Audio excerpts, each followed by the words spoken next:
Hi, welcome to this recording of a webinar, the first of a series from Drink and Drugs News DDN Magazine that we're calling DDN Conversations. Like the magazine, we hope to cover a broad range of topics in these webinars, and if you have any suggestions for anything that you'd like to see discussed or covered, the details are below, so please get in touch.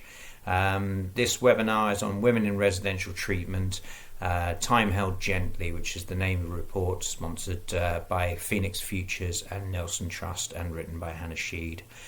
I'd like to thank all the speakers, also the people that helped put this together, like Rob from AdFam, who helped with the technical side of things. The link to the report is below, and there are links as well to some of the other resources that are mentioned. And I'd just like to pass you over now to the chair for the session, Emily Finch, who'll introduce the speakers. Thank you. Hi, good afternoon, everyone. Thank you for coming today. This is a very exciting topic and one that is very close to my heart. I have been working with drug and alcohol users for all my working life, and for much of that, I have been aware of the inadequacy of services for women. So it is very exciting that we're talking about some work that's aiming to reset some of this and look at services that are much more appropriate for women. So I'm going to start by introducing Carly, who is going to talk to us about women-only spaces. Carly is an assistant professor in sociology at Northumbria. She's done most of her work concerned with looking at transformative services, spaces of care for women.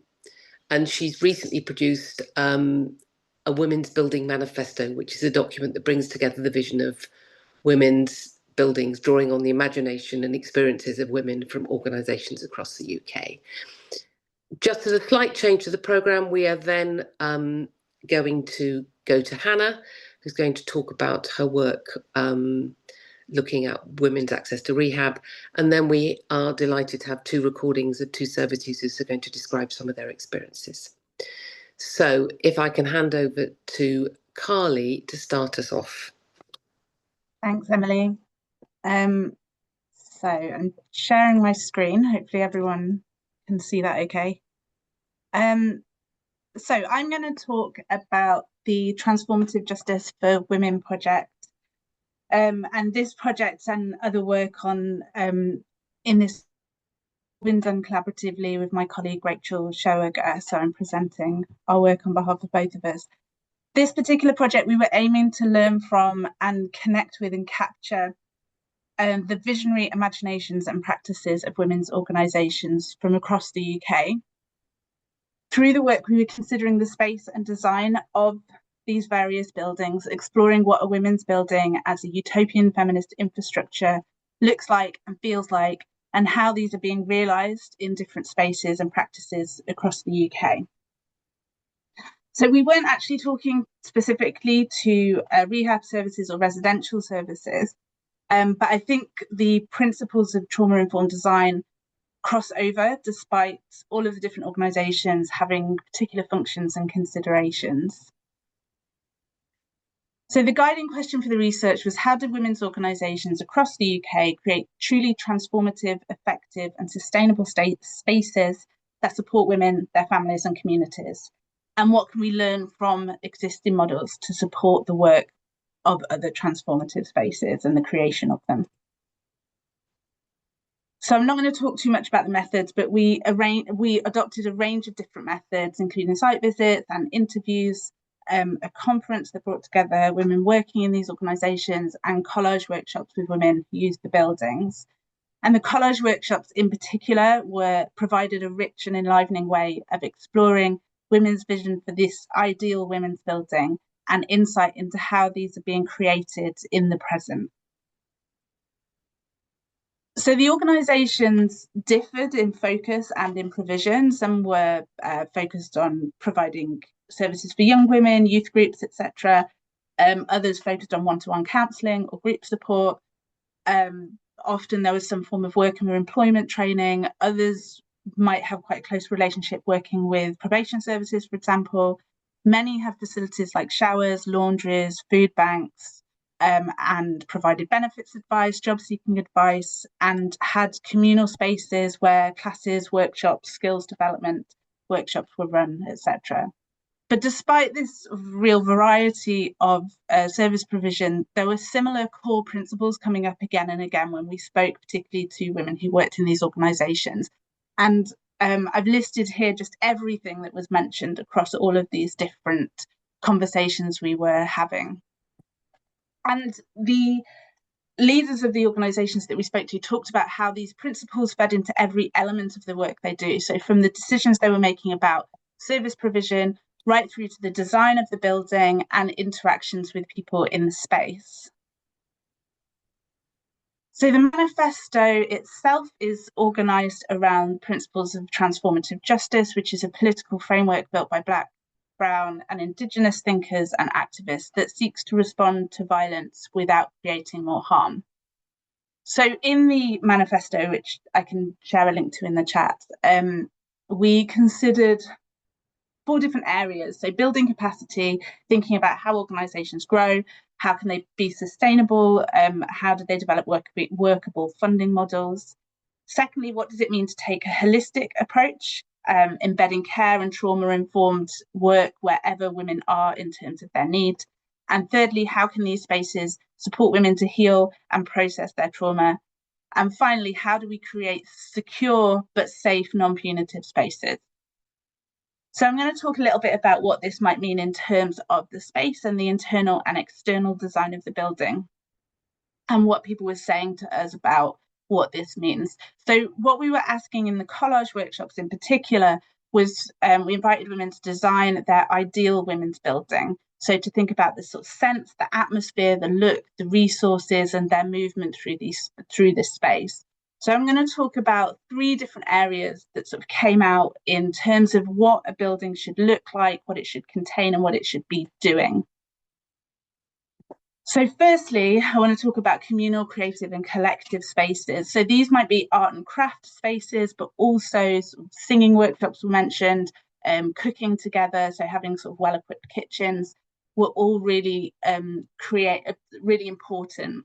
And this was something that was repeated across the interviews and the visits and the workshops. So despite lots of different things happening and different focus in all of these different organisations, it was something that was very clearly important to all of the organisations. And these activities and spaces created feelings of safety and mutual support and community and belonging. And in terms of the building design, it was mentioned by staff that there is a real need for dedicated space for these activities and also plenty of storage for these activities. So to make really sure that this isn't a sort of add-on that happens, but it's really integrated into the design of that building. So ensuring that there's space for this creativity.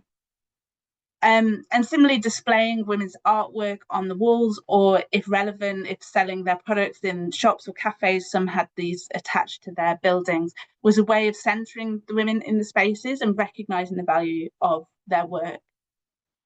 Importantly, these creative spaces served as an entry point for women into the building. So attending a painting class, for example, made the space more accessible rather than having to ask for specific support at the first contact. So you can enter the building, you can take a class, sit with other women, do something creative, maybe not even talk to anyone if you don't want to, but gradually and slowly gain confidence, make connections, ask questions about the services, and then start to connect with those that were needed across time. So they served lots of different functions that were really important to the work that was happening in these organisations. A second key aspect of the design was the incorporation of nature and outdoor space and water. These all featured heavily again in the collages as a place that women felt they could rebuild their confidence, they could develop well-being and just find a space to sort of be, to live in the moment. The collages used lots of images of water, outdoor spaces, trees, grass, flowers, mountains, and it was suggested that the buildings should consider how to incorporate nature wherever possible. So even in buildings that didn't really have much outside space, finding ways of bringing the outdoors inside through greenery, natural lighting, lots of windows, doors that kind of open wide to the outside, and thinking as well about the sort of sounds and smells of the building and how they can create a nourishing and relaxing atmosphere and a sense of nature.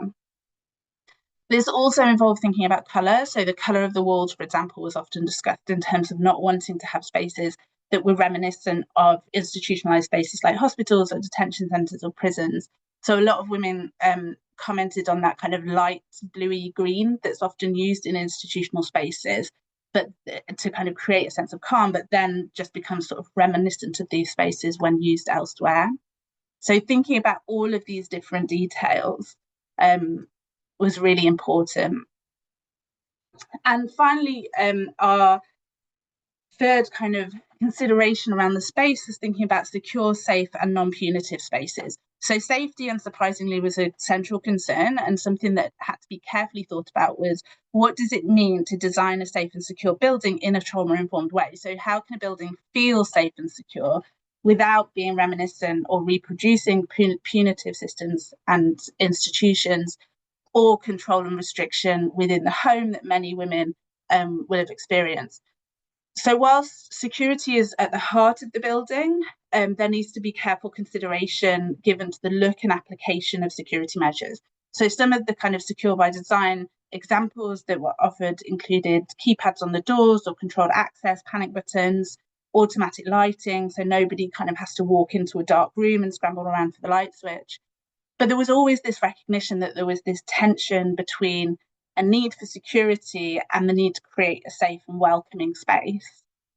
And these considerations extended as well to decisions about whether the building should be publicly visible or have more discreet signage. So there was again a balance between wanting to make sure that the building was known, that it felt welcoming, that women knew where to find it, and also wanting to be discreet, thinking about privacy and confidentiality and safety.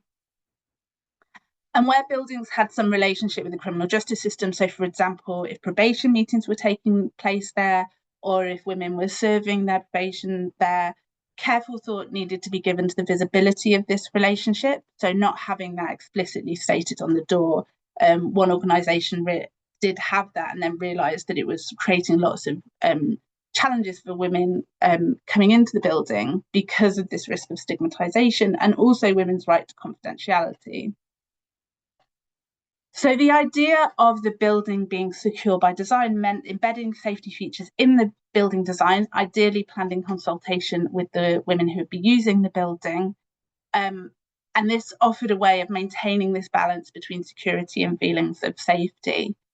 But certainly one thing that was emphasised by lots of the people we spoke to is that the building shouldn't have design features that suggested that women themselves are a risk or a threat, but that the security aspect is about keeping them safe.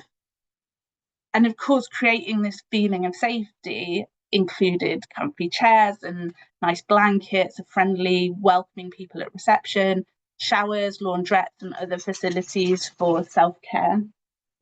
Sorry, my dog is shaking in the background. I don't know if you can hear him.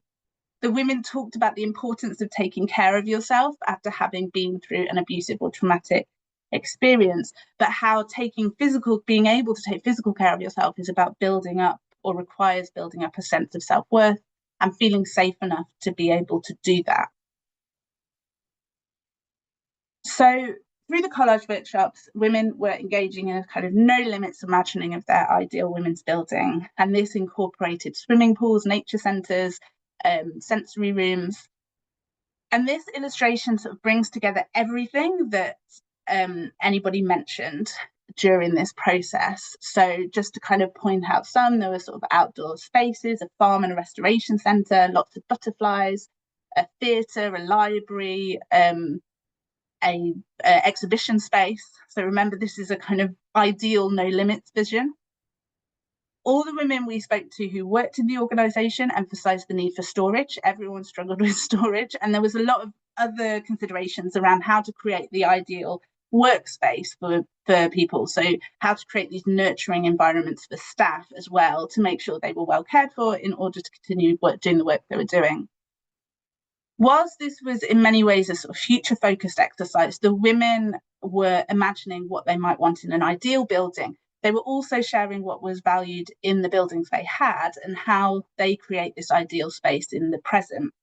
And you'll notice in the manifesto, if you have looked at it, that we don't use a sort of language of certainty. So we might say, oh, you could do this, or you might do this. It could include this. And this is partly because we were trying to draw together the ideas and experiences of visions of lots of different women across lots of different organisations who didn't all have the same priorities. And we only wanted in the manifesto to be these ideas that were given to us. It's not about what we think should be there, but it's about what people were telling us.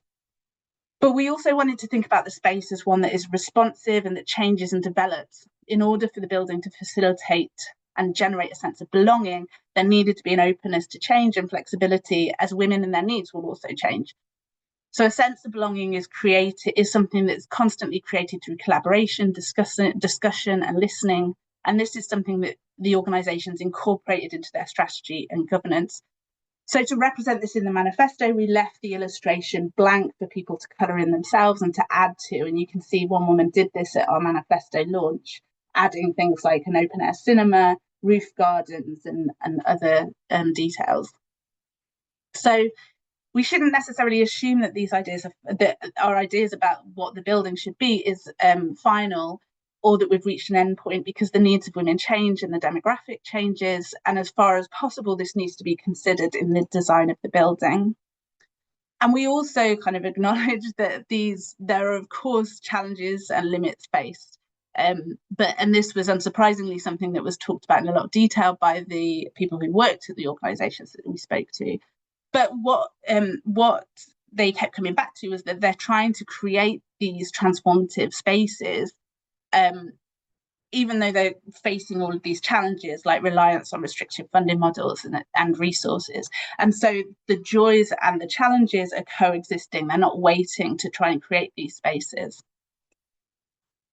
So I just wanted to end with some quotes from the collage workshop that demonstrate how when women are together in these spaces, they're creating the moments of the ideal women's building that they're talking about and imagining.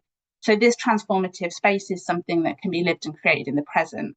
And this idea of micro moments of joy and hope comes from the filmmaker Colleen Smith, who talks about these small acts and interactions that create the futures we want to live in the present moment. And I think you can see this in the collage workshop. We were able to witness and participate in these micro moments of joy and hope. So the relationships between women were demonstrated, consolidated and expressed through these affirming, caring and celebratory comments. And this is a selection of them here. The collage is created by the women, visualise their ideal building. But what we also see through the process of creating the collages is how the ideal space where women connect, care and recognise and nurture one another is produced in the present and in the everyday. So Lisa, who took part in the collage workshop, expresses this through her collage that she explains has the central message, love the life you live and live the life you love. And she says, so at the end of the day, you might not get there, but we've just got to tell ourselves like it's there.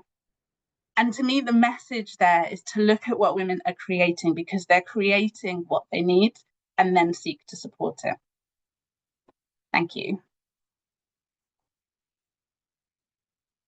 Thank you very much, Carly. That was really interesting.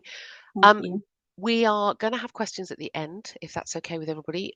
Can you put them in the Q&A section of Zoom, not the chat, because I think the Q&A section will enable us to make sure that most people get asked and get an answer to what they want. I'm now going to hand over to Hannah Shead. Hannah describes herself as a proud feminist and advocate for women's rights, and who champions the importance of women's spaces. I think in the addiction sector, what we probably know her as is having been CEO of Trevi Women, an award-winning service in Plymouth, which supports women in recovery and their children, and it grew significantly under her leadership. More recently, she has become a consultant and has continued the work advocating for women and advocating for supporting women in treatment. And she's presenting a piece of work she's done around residential rehabilitation. So thank you very much, Hannah. Thanks, Emily. And thank you for giving me my hyacinth bouquet moment. I'm Hannah Shead, not Hannah Shead, but I am. I've spent my lifetime saying that. Okay. Sorry. No, that's fine. It's fine. Right. Let's see how technology serves me this afternoon. Here we go. Let me see if this works. I'm just going to move a few bits and bobs around so that I can see. So thank you for coming along today. And we were told that Friday afternoon was not necessarily a good point in the week to do a webinar. The fact we've had so many people here, I think, is testament to the fact people are interested. They want to hear about this. They want to talk about these issues, which is so encouraging. As Emily said, I was chief exec at Trevi for many years, working with women, supporting women. And as part of that, we had a women-only residential rehab, women and children. So this is stuff that's really, really dear to me. I left in March and I was delighted to be asked by Phoenix and by Nelson to do this piece of research. They, along with many brilliant services, they deliver the only 2 women-only rehabs we've got in the UK. Yeah, really important stuff. What I'm going to do is talk to you a little bit about why we thought there were some important conversations to be had, who I spoke to, what I heard, and a bit of a so what next. So why? And I guess it feels that we are, as a treatment sector, there's a phrase that is sometimes used. It's a system designed by men for men. And Hannah, can I just let you know that you're not showing the right view of your slides. Oh, We can only see we can see your notes, and we can't see the full no. preview. Okay, let me just stop and start again. Let me try again. See if this works.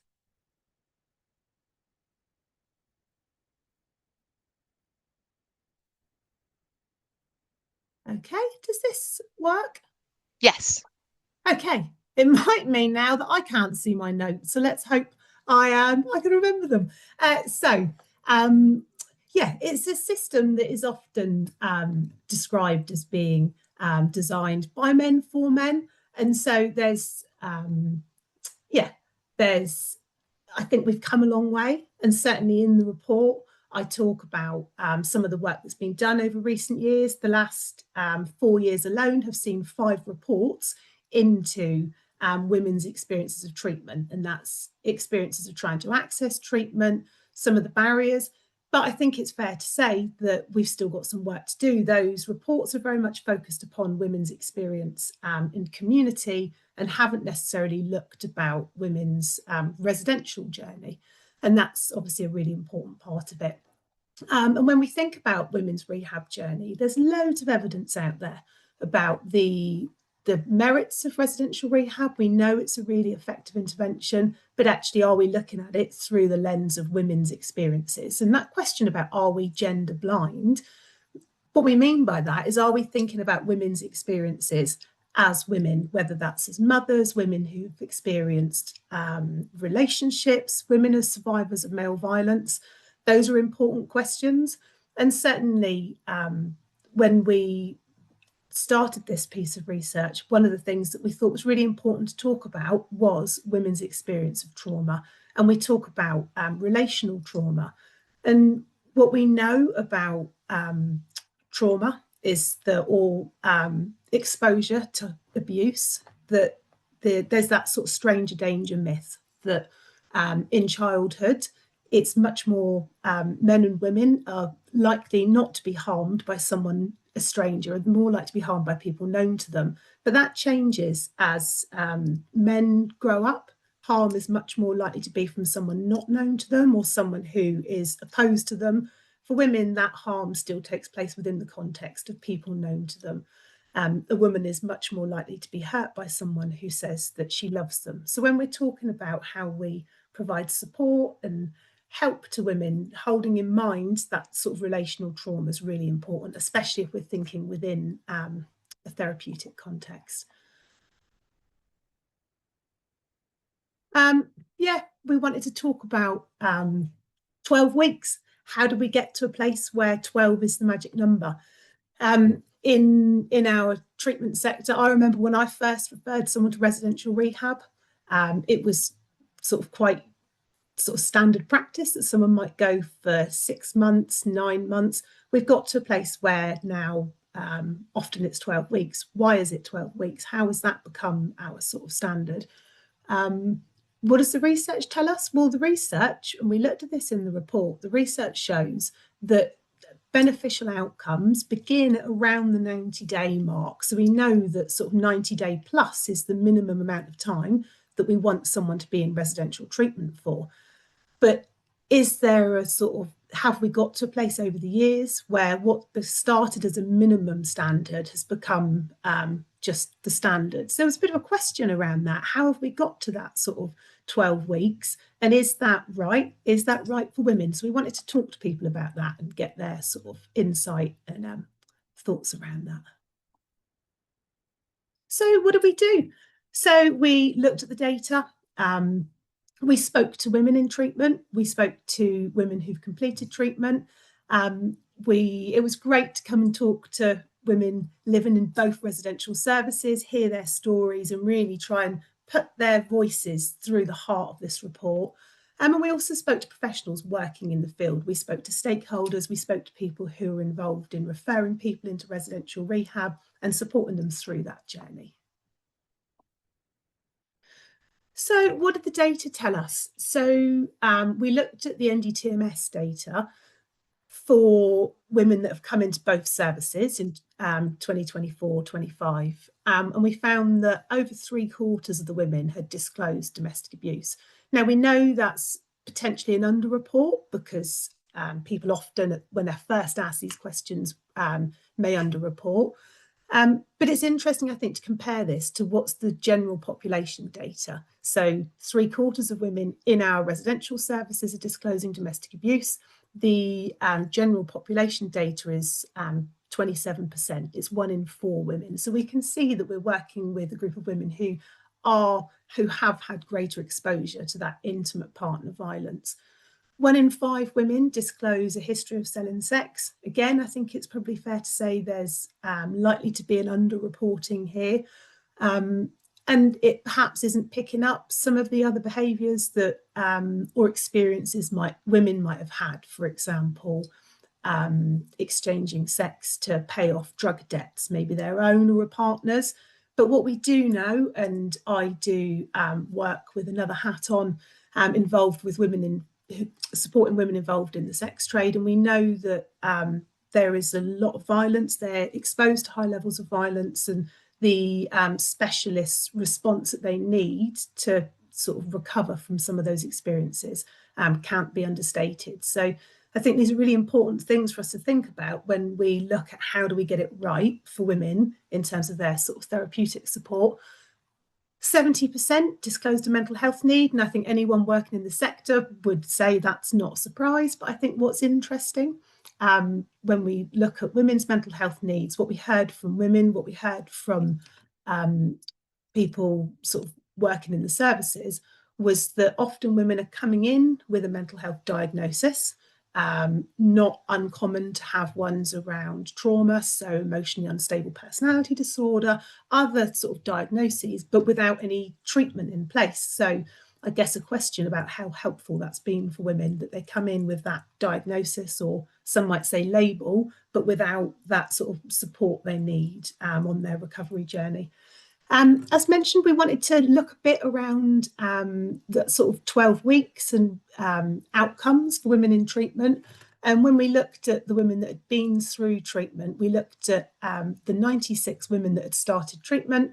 And what was really interesting was that of those that had left early, 100% of them had only been given the 12 weeks. What we also found was that the women who'd had funding for 6 months put in place at the outset, 3/4 of them were either still in treatment or had completed. So a small sample, but I think some interesting stuff that we thought important to sort of look more detail. So what do we hear from women? Some amazing women. It was, a real privilege to hear their stories and hear what they had to say. They talked, the word safety came up time and time again, and it was interesting to hear Carly talk about that. The women-only environment was key to that. Not only the absence of males, but actually being surrounded by other women, and the power they talked about of female friendships and connection. So they talked about that. They talked about how long it took to land, and we used this phrase of landing. Women talked about those sort of feelings of fight and flight when they came into services, of feeling really fearful, and how long it took to be able to trust people, trust staff, trust their peers. All of this stuff took time. And then talking about time, they were all unanimous about 12 weeks just not being long enough. They talked about some of the issues they were working on, lots of work around trauma, mental health, eating disorders, and a lot of this taking place within the context of relationships. So when I sort of talked briefly about relational trauma, this was coming up in their work. They were making sense of past relationships, of current relationships. But also, as one woman said, life goes on outside. So you got a sense that, yes, women are in residential, but they're also managing things that are happening sort of outside back home. And yeah, just how much they had to sort of try and make sense of and work through. And I've put some of their reflections on this slide. And they talked about the funding process. I think we know, any of us working in the sector, that it is quite a sort of, there are improvements needed to be made, but the women were really clear about the impact of that. They talked about writing to panel, and one woman described how she didn't know what to put. She had to write a letter to panel to ask for more funding, but if she wrote too much, she was worried that it looked like that she's done loads of work, doesn't need any more funding. But if she didn't write enough, then they might not think it wasn't working. And she said, she does other people's thinking for them, and she's doing the thinking for the panel. And you could really see the impact of that. In both of the focus groups that we did, there were women who were waiting to hear back on funding, and you could see how sort of preoccupied they were by that funding decision, and how unsettled they were. And one had been waiting nearly 3 weeks, and just, you could see the impact of that. But on the flip side, there were women who had been given 6 months at the outset, and they were able to talk about how that gave them that chance to really sort of plan and prepare and know what their treatment journey looked like, and at what point they would sort of work on certain issues. And there was a lovely phrase that a woman used about, she felt that the professionals around her that had given her that time, they understood the weight of her recovery. And I thought that was a really powerful turn of phrase. And then we spoke to staff working in services. Thank you, any of you that are in this webinar. And they echoed a lot of those common themes. They talked about the needs of women coming in, and the levels of, I suppose, trauma they were seeing of women sort of landing in the service, and that level of support women needed just to settle, just to get grounded, just to be in a place where they could start to deal with some really sort of deep-rooted complex issues. And that sort of ethical needs that, if you're going to do this work, we have to do it safely. We want to open and close the box and do that work well. Staff talked about the impact of funding, and the fact that there's obviously, from their point of view, if they're sort of having to get more funding and do that piece of work, that's sort of taken them away from the work with women, but actually the impact on the community, and they're working with communities of women who have really formed bonds and connections and relationships. And when one is going through that uncertainty, that sense they're all going through it, that shared sense of worry and anxiety about what the future holds.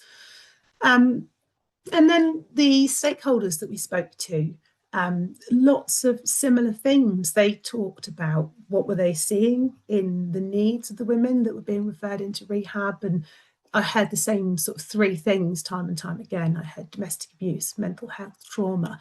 These are the needs that women are presenting with. And a recognition that there is inconsistency. I think we know that, we see that, and that was as challenging to the staff working in the services as the people sort of trying to support women into services. And stakeholders as well talked about the importance of knowing how long someone has in treatment, the importance of knowing your therapeutic limits. How long have you got to really do that piece of work, and when might that be ending? Most areas it was 12 weeks is the standard. And, you know, I was asking people, where does 12 weeks come from? How have we reached this place that that's a sort of universally accepted, that that is the sort of the golden number? And that was the standard in most areas, with some scope to extend if reasonable grounds were met, but a recognition that that process of sort of starting again has an impact. So motherhood and maternity, and I guess we know that we've still got a lot to do to get it right for mums in our system. We know that, and that's a whole, you know, that's another sort of conversation webinar in itself. An interesting thing, NDTMS, we are not capturing all of our mums. So we ask women about children who they've got parental responsibility for. There will be women who don't have parental responsibility because their child is in kinship care, in the care system somewhere, special guardianship, whatever it looks like. They are still mums, and we're missing part of their experience, and we're missing the level of visibility we have around their needs if we're not capturing that stuff accurately. So we know we've got to get the data right.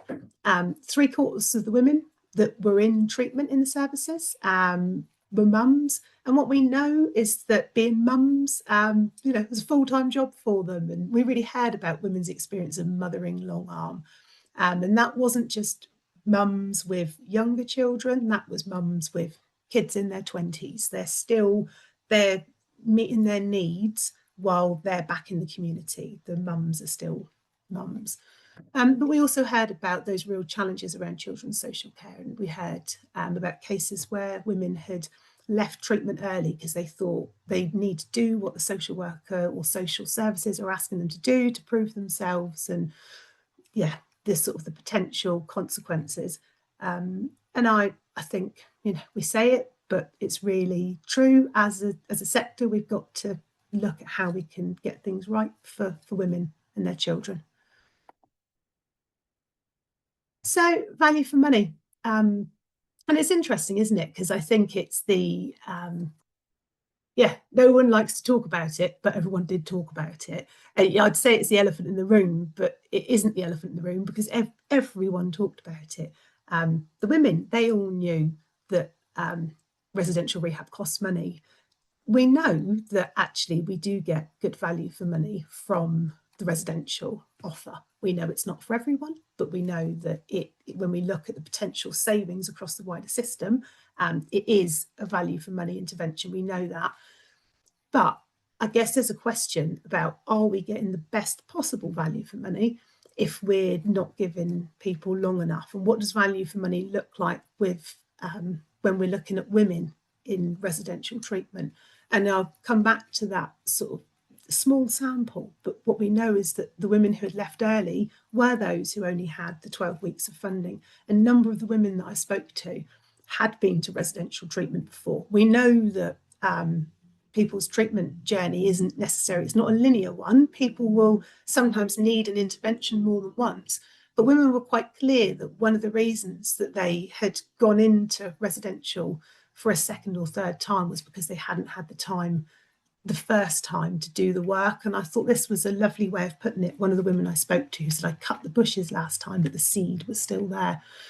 So when we talk about value for money, yes, we could have, I don't know, 10 women for 12 weeks, for 24 and 20 for 12. But actually, I think we have to think, is it value for money if those longer term outcomes aren't necessarily what they could be? So we've got some recommendations. Number one, it's a really simple one. Let's stop asking women to put their begging letter into panel. That feels sort of fairly simple. Number two, having a more sort of women-centred approach to funding. If we've got a woman who we know has got so much sort of complexity and so many life experiences that she needs to work through in a safe space, can we not look at a more sort of person-centred approach where we say, actually, we know you're going to need longer, rather than going through this sort of jumping through the hoops of having to reapply. Let's just give her that at the outset. We've done a lot of work around our evidence base in the system, but we've got to keep growing that. It's really important that we work to evidence-based practice, but evidence-based in terms of what works for women, not more generically, what are women's needs and how do we make sure we're getting it right for them. Data collection, it's absolutely, we need to record mums, we need to get that right.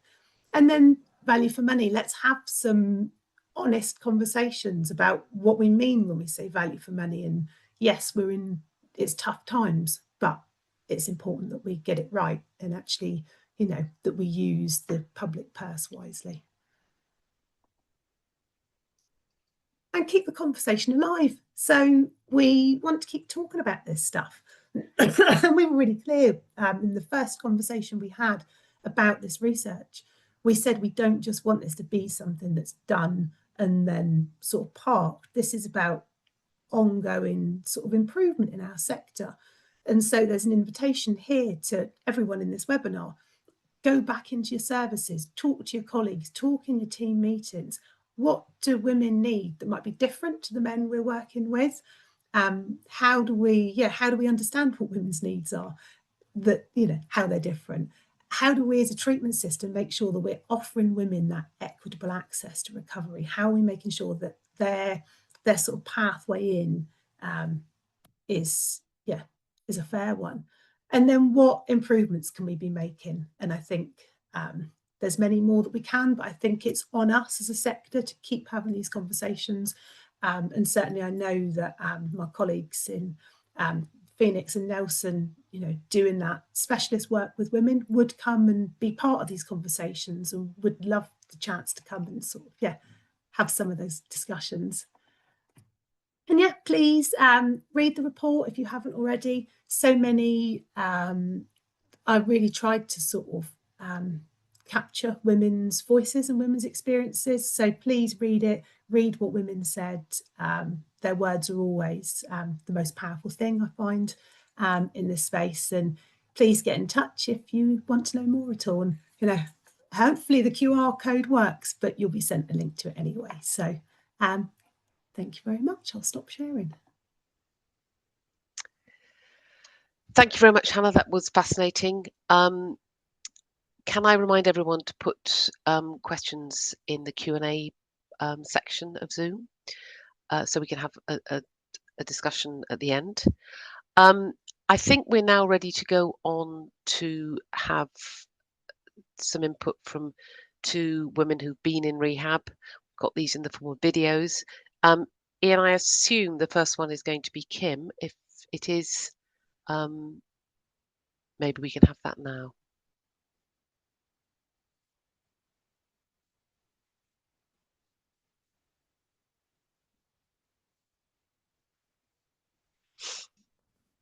So my treatment journey has been incredible, but it took me many years to be able to access the treatment that I needed to get into recovery, because I was in and out of drug services for a really long time, unable to stabilise on a script, unable to engage with what was required of me in order to secure a place in treatment because of the chaos that was just engulfing me, really.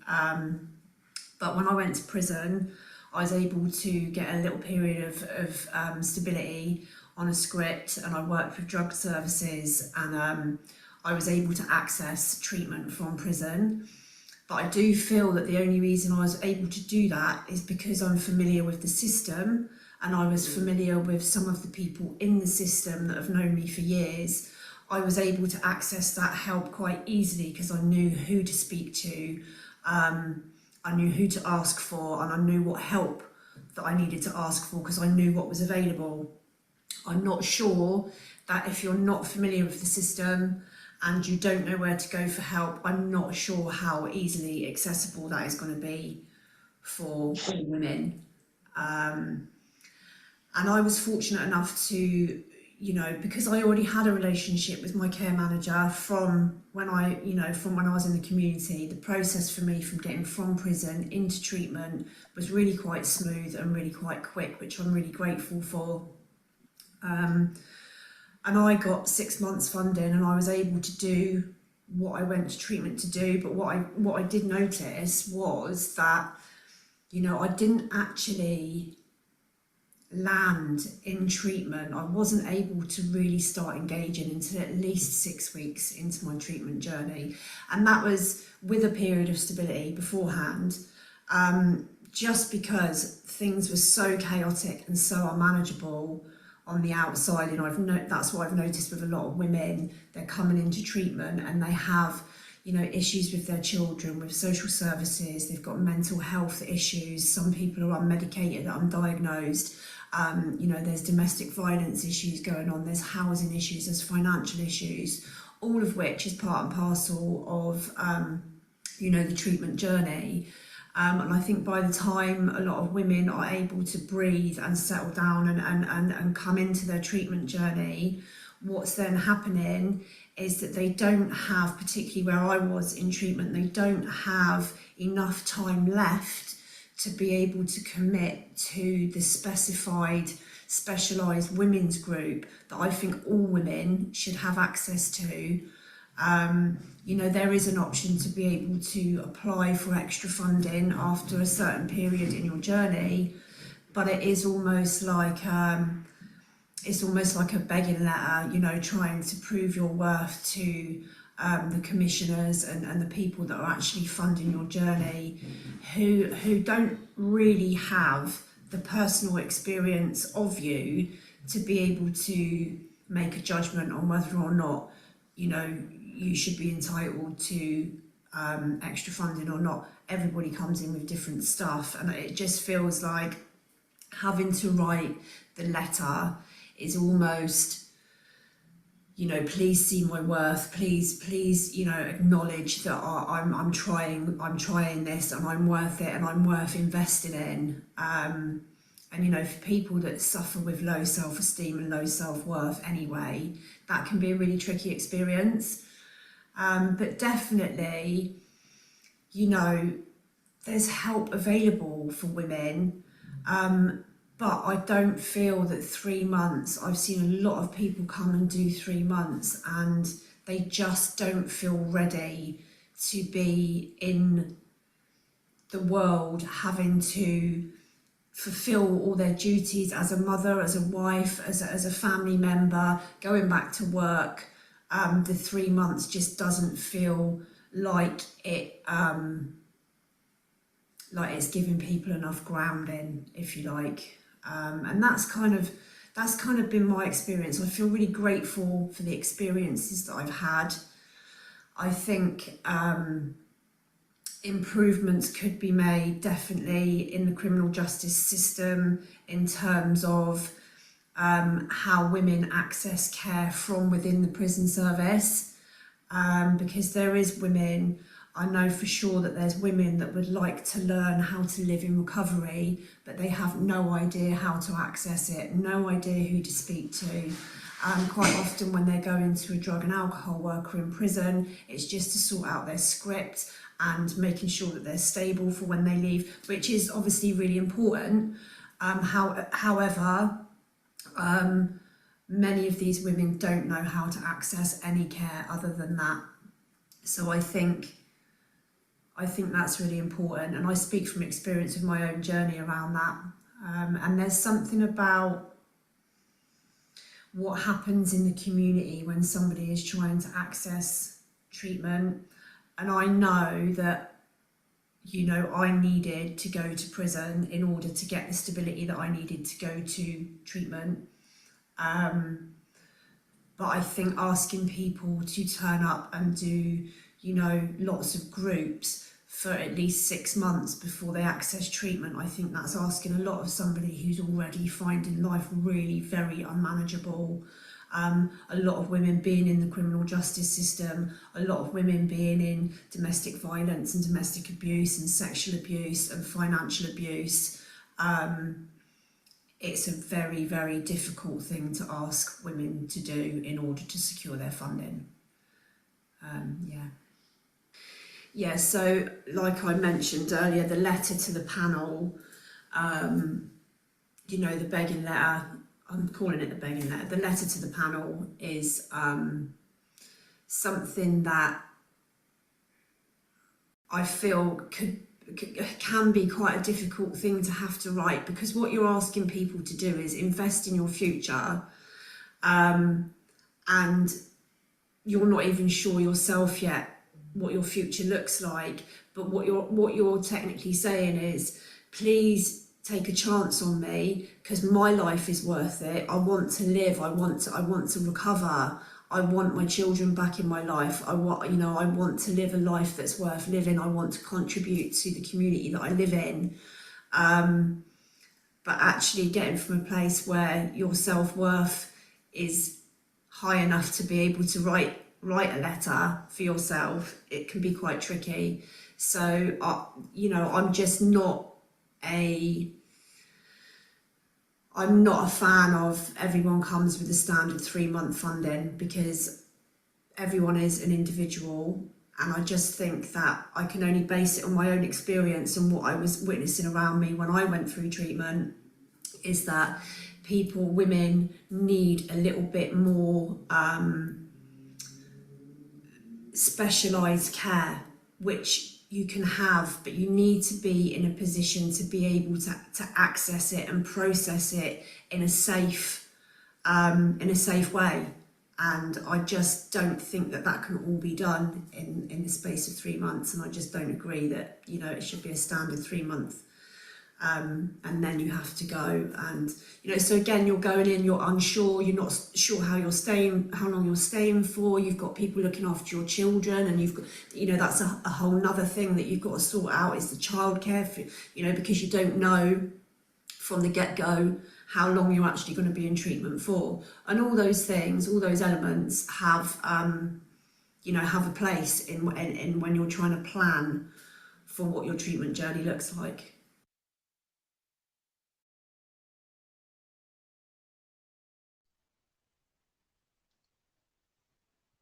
Hi Jodie. So I've been asked to ask you some questions regarding how you found your treatment.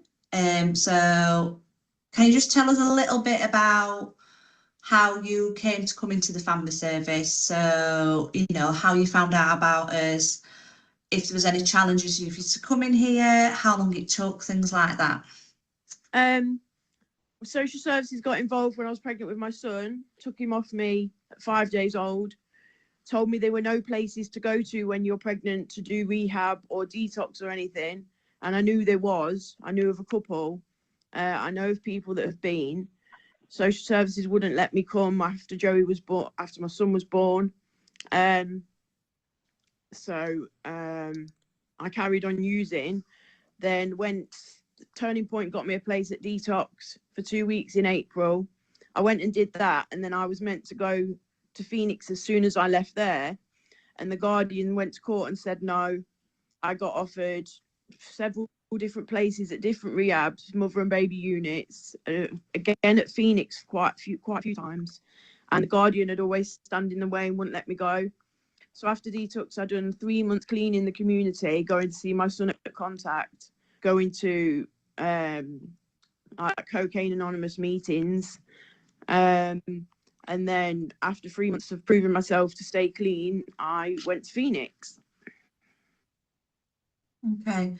And had you ever attempted before coming to Phoenix to get into rehab before? Was this like the kind of first time that you tried to come into rehab? I tried from about 7 months pregnant, but before that I just wasn't interested in going. I didn't have a reason to do it. And how did you find out about our particular service, about the family service? My solicitor. Okay. And how important was it for you to go into rehab with your child? Very, because it meant I got him back.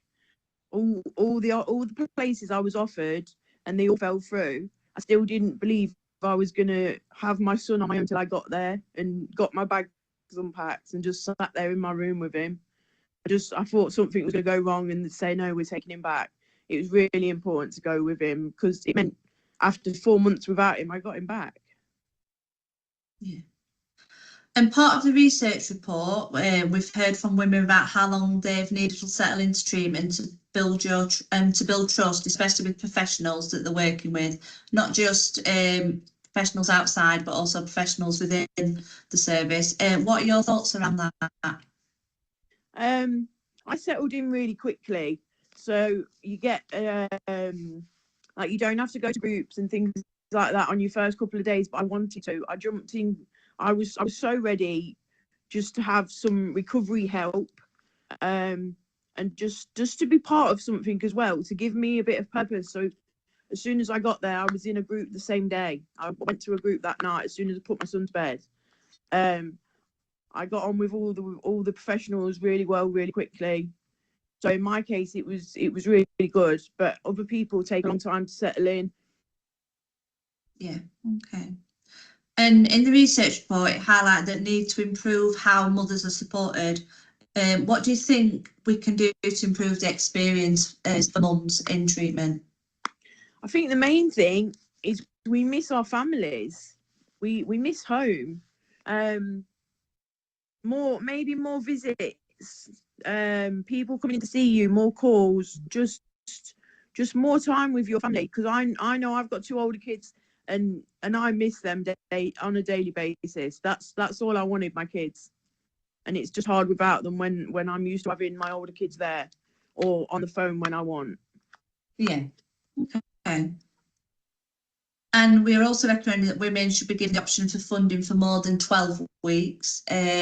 What are your thoughts on that? So as you know, most women come to us and they only get 12 weeks. And then if they want longer, we have to apply for that. We have to go through the whole process. Do you think it would benefit if women got more than 12 weeks on the outset? Yeah, definitely. I didn't want to stay longer than 12 weeks. I did 18 weeks in the end. But if I'd have come from birth with Joey, I think 6 months. You have to do 6 months straight away, because once you settle in, your time's half. Well, once some people settle in, your time's half gone. And then you're going home before you know it. And when it's time to go home, you don't want to go home.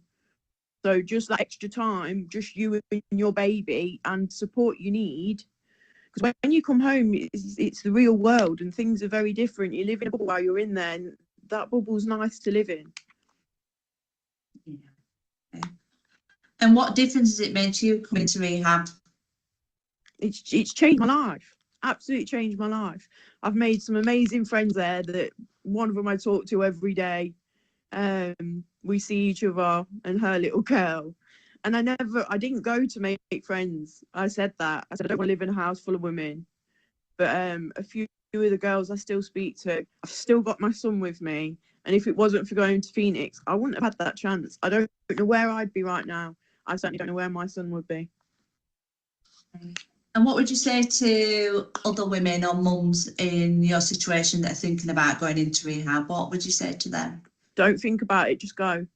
Just go. At the first opportunity, go. Try and go before you have your baby. If I'd have gone when I asked to go when I was pregnant, I wouldn't have had to have that 4 months away from my child. This stuff saves lives. And do you mind just telling us a little bit of where you are now? So how long it is since you left, and where you kind of are now with your life, what you're up to? So I left 10 months ago. My life's really good. I started a job after Christmas in drug and alcohol service. I won an award for Inspirational Achievement of the Year award. So me and my mum went to a red carpet dinner thing, and she was so proud of me. Social services are about to remove all involvement at all. I'm still clean. My life's good, really, really good. Thank you very much. That was really those wonderful, inspiring stories.